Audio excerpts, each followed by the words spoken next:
Hey guys, this is Julie and this is Mabel with the How to Leave Teaching podcast.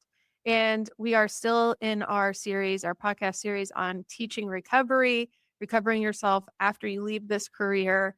And I wanted to talk a little bit today about why it's not your fault. All the structural reasons that you are really set up to be stuck, really to feel stuck, to be in some ways stuck structurally. The system is rigged against you if you want to leave teaching and have it be an easy and seamless transition. And so I want to talk about some of the reasons why. So it was almost a decade ago now that I left what I thought was going to be my lifelong career as a teacher. After just a few years in the classroom, I taught at the K-12 level, high school English at a Title I high school for 4 years. And then after that, I left and became an assistant professor of composition and philosophy at a public university.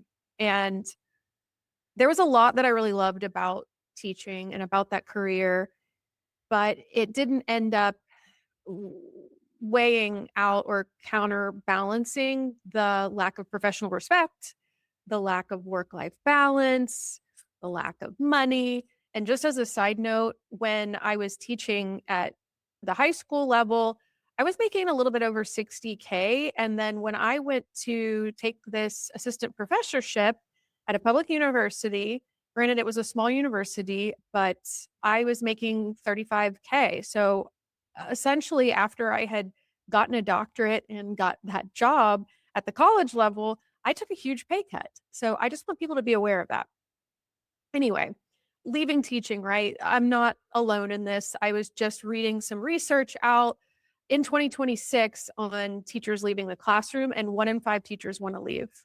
It's staggering. Even veterans of the classroom with decades and decades of experience are thinking about leaving earlier than they thought they would. And it's not that they didn't love the career, it's not that they don't love teaching, but it's the system. They're not getting the compensation for the hours they're putting in. They're not finding that the school system in their immediate context is protecting their well being. There aren't reasonable expectations for the employees. So, in recent years, we're hearing these stories of educators who are being asked to come in and clean the school building over the summer, or come in and clean the restroom over the summer, or being involuntarily reassigned in the middle of the school year. Can you imagine how disruptive that would be on every level?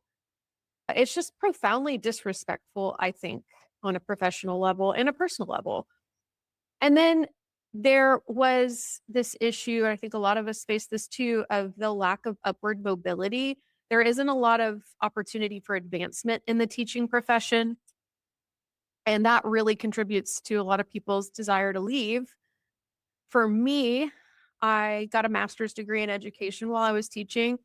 I pursued national board certification. And then I was like, what now? I can't really do anything else. I started working for the National Writing Project as a teacher leader. And so I was doing professional development as a third and fourth year teacher. I was just like, there's really not much else I can do. Continually refined my teaching all the time. I was doing a lot of experimentation. I was presenting at conferences on my teaching. I just became really phased out in terms of there's nowhere to advance. So if you're like me and you're desiring continual career growth, and a lot of teachers are lifelong learners, then you hit this ceiling and that can drive you to want to look for a new career. And that's completely reasonable. One of the reasons I think that we get stuck or feel stuck in teaching is that when you have a career in teaching, you often lack the kind of lateral mobility that you could have in another profession. As I was in like the third, fourth year of my career, just starting out my career out of college, right? I then found that my peers were advancing much quicker. My friends and my peers were getting experience interviewing because they're like continually finding new jobs or finding new positions or wanting a promotion. So they're getting a lot of experience interviewing, which I now know is like priceless. They're getting a lot of experience in different work environments in different contexts with different people. So they're like networking, they're getting all of this professional development, informal professional development. And they could move around too to like different roles within the same organization, or maybe they're in the same role at several organizations. So they're just getting more exposure to the kind of what I call the culture of job getting. And career advancement opportunities for K-12 teachers are really limited. They'll say, "Oh, you didn't want to be an administrator?" Fuck no. That did not look appealing to me in any type of way. That would have been like, "Oh, take all the shitty parts of my job and make it into a new job, and I guess I get paid more and I get a promotion." No, thanks. So you're really not left with a whole lot doing these kind of administrative roles, rough ASMR. And then also, that's also to say these roles, these jobs don't even have the same skill set that classroom teaching relies on. So a lot of times you have to upskill, reskill, get a new degree in school leadership or something like that. So this lack of mobility within the profession, coupled with this sort of inadequate exposure to the culture of job getting outside the education sector, it can leave us at a real disadvantage. Teachers are ending up unfamiliar in the art of negotiation, which is huge. You can't advocate for yourself without that. Or adapting to new office contexts, how to navigate office politics. You're really losing out on really fundamental professional growth that you get naturally in other careers. And then the world of teaching leaves a lot of teachers feeling pigeonholed. You end up devoting all of your time, attention, energy to the education career. There's really no other way to do it. And then that dedication paradoxically becomes the biggest barrier to being able to move beyond it. We're told as teachers, you're doing the Lord's work. Leading a classroom is the most challenging and complex career out there. But that sentiment doesn't help us translate our teaching experience for roles outside of education. We find that the skills that define us as educators are not neatly translating into the resume language that is valued in the corporate world. And so our expertise in people management, data analysis, problem solving, all of the myriad skills that we get over years of managing classrooms and years of nurturing young minds, it just gets lost in translation when it comes to the corporate job market. And then our resumes end up reading like this static record of our employment history instead of this dynamic show of the many skills and achievements that could make you really attractive as a candidate in other sectors. It's just really hard to know how to do that if you have no experience in any kind of professional space outside of the classroom. You just can't picture it. I didn't know what the full landscape of jobs were, let alone how my skills would translate to each one of them, right? So, what ends up happening is that there's a demand for a paradigm shift in how we view our own skills as teachers and how employers view our skills. And we have to bridge the gap ourselves. Okay, that's really overwhelming, is it not?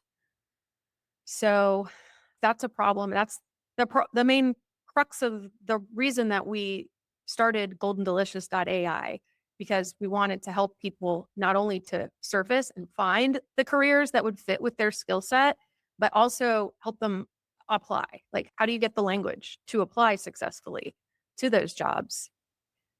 So, yeah, we help them to translate those teaching skills and to recognize your value, because there's a part of this that has to do with confidence and self-esteem and professional esteem, which gets chipped away at really every day when you're in the teaching context. We hear all the time, if you can't do, then you teach, or just rhetoric in the news or whatever about teachers being evil, terrible. It's never good, right? So I myself had initially assumed, okay, I need to go reskill or upskill in my teaching skills. are really secondary here. I need to go beyond them. They're irrelevant.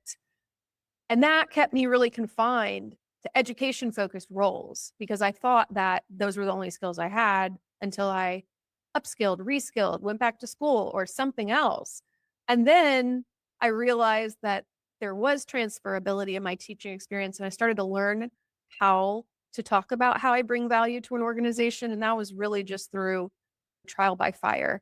Because once I started working in all these different contexts, and I've had a lot of different types of jobs since my teaching job in tech, in data science, in policy, it's been pretty varied.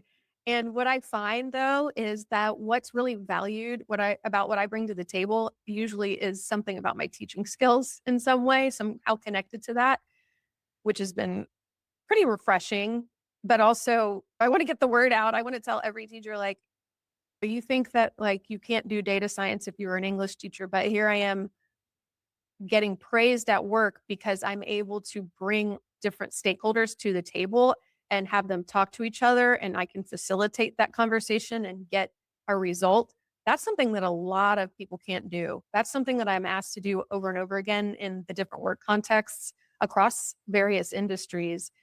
And it's highly valued and it's very rare. And that's just one example. I could give you more.